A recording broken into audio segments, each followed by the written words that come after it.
नमस्कार बंधुगण learn tech today Odia classroom को आपनंकु बहुत स्वागत। आज आमे एक बहुत इंटरेस्टिंग टॉपिक उपरे कथा हेबा। आजिर एही शिक्षणीय आलोचना रे संपूर्ण सरल ओडिया रे बुझिबा जे एलएलएम बा लार्ज लैंग्वेज मॉडल प्रकृति रे कोन एवं एहा किपरि काम करे। आपण केबे चैट जीपीटी सह कथा हेला बेले भाबिचंती कि एहा किपरि एते शीघ्र आपणंग प्रश्नर सठिक उत्तर देउछि। कौन यह भितरे कहीं मनीष बसी ना यह इंटरनेट को घोषी मुखस्त कर देइछि। आज आमे एही सबु प्रश्नर प्रकृत उत्तर खोजिबा। आजिर एही सेशन रे आमे मुख्यतः 6टी विषय देखिबा। एलएलएम रो परिचय, एही मेसिन किपरि काम करे, एहार 3टी एआई सुपर पावर, वास्तव दुनिया रे एहार प्रयोग, हलुसिनेशन बा मिछ कहिबार समस्या एवं शेष रे एहार सारांश। तेबे डेरी नकरी आसंतु आमर प्रथम विभाग को जिबा एवं देखिबा एही जादू पछरे केउ सत्यता लुचि रहिछि। प्रकृत रे एलएलएम कोन? प्रथमे जानिबा एहार मूल कॉन्सेप्ट कोन। एलएलएम रा पूरा नाम हेला लार्ज लैंग्वेज मॉडल।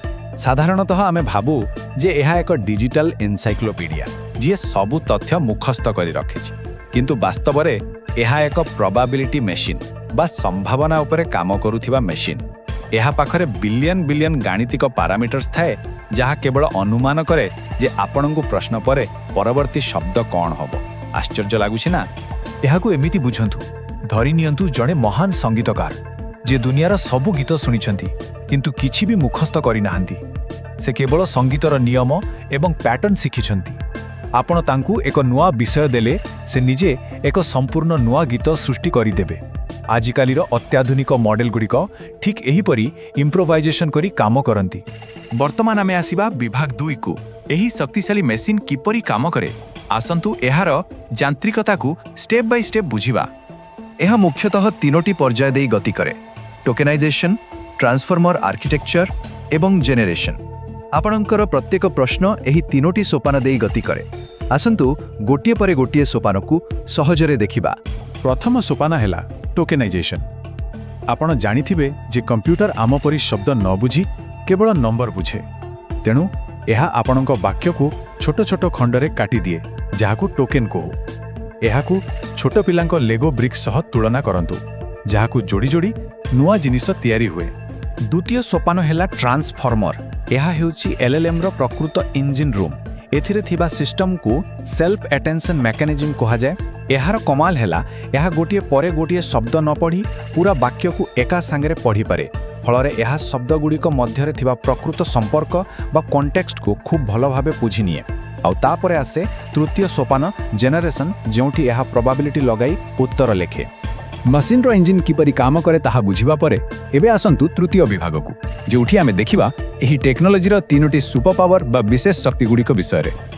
आपण जानिले आश्चर्य हेबे जे गोटिए ब्रेन बा मूल मॉडल आपणकर सुविधा अनुसार 3टी भिन्न भिन्न रूप नहीं पारे, माने आवश्यकता अनुसार यह निजर भूमिका बदलाई दिए। आजिकालीर मॉडल मानक पाखरे थिबा ए 3टी बड़ शक्ति हेला। प्रथमटी जेनरेशन बा सृष्टि करिबा। यह जने क्रिएटिव आर्टिस्ट परी आपणक पई एक नुआ रैप सॉन्ग तुरंत लिखि देबो। द्वितीयटी हेला कॉम्प्रिहेंशन बा बुझिबा क्षमता।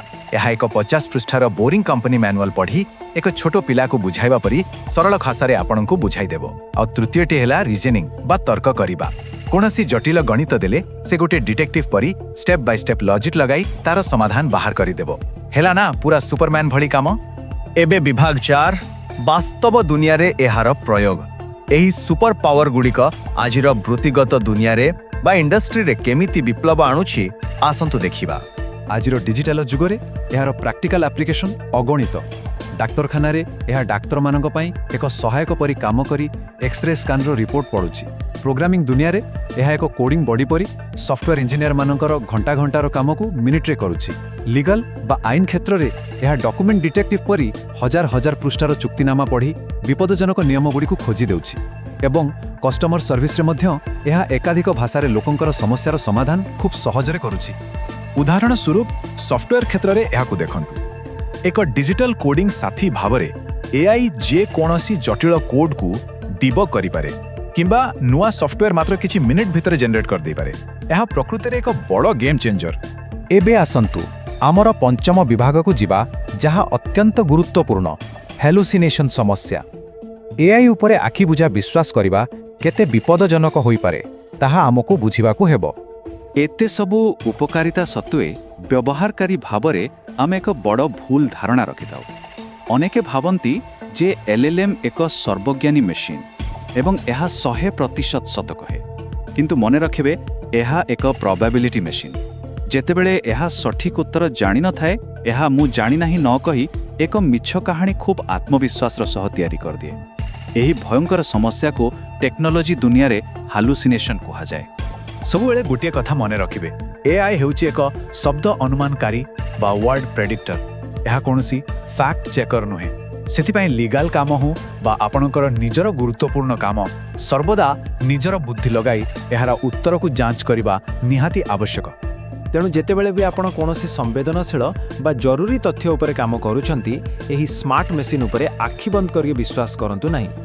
एक सावधानता बोर्ड परी एहार उत्तर को सबुबेले ट्रिपल चेक करबा उचित। आसंतु वर्तमान आमर अंतिम विभाग को जीवा, सारांश एवं भविष्यत पाई प्रेरणा।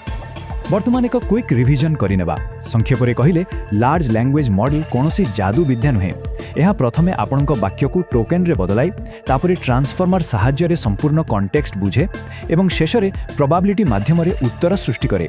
यह केवल विपुल डेटा, उच्च कोटीर गणित एवं कंप्यूटिंग पावर रो एक चमत्कार मिश्रण मात्र। शेषरे मोर एक छोटिया उपदेश हेउची, एही नुआ टेक्नोलोजी को देखि आदौ भयभीत हुअन्तु नाही। सर्वदा मने रखिबे जे एआई मनीष को रिप्लेस करिवो नाही, बरं जेउ मनीष माने एहाकू व्यवहार करिबा जानिचंती सेमाने अन्य मनीषों को रिप्लेस करिदेबे। एहा हमर एक विश्वस्त असिस्टेंट, कोनोसी शत्रु नुहे। भविष्यतरे जीए एही एलएलएम को निजर दैनंदिन काम रे व्यवहार करिबा सिखि जिवो, से कैरियर रे बहुत आगरे रहिबो। तेणु प्रॉम्प्ट इंजीनियरिंग सिखि निजर सृजनशीलता को बहुगुणित करंतु। आशा करूछि एलएलएम प्रकृत रे कोन एवं एहा किपरि काम करे ताहा आजि आपण माने अति सहजरे बुझी पारिथिबे। जदि सरल ओडिया रे प्रस्तुत एही शिक्षणीय आलोचनाटी पसंद आसिला, तबे तुरंत सब्सक्राइब बटन दबाई आम लर्न टेक टुडे ओडिया परिवार रो सदस्य होई जानतु। आपण निज काम पई केउ एलएलएम व्यवहार करूछंती, चैट जीपीटी ना जेमिनी? कमेंट बॉक्स रे मते निश्चय जणांतु। मु आपणकर सबु कमेंट पढिबी। नमस्कार एवं सर्वदा कीप लर्निंग।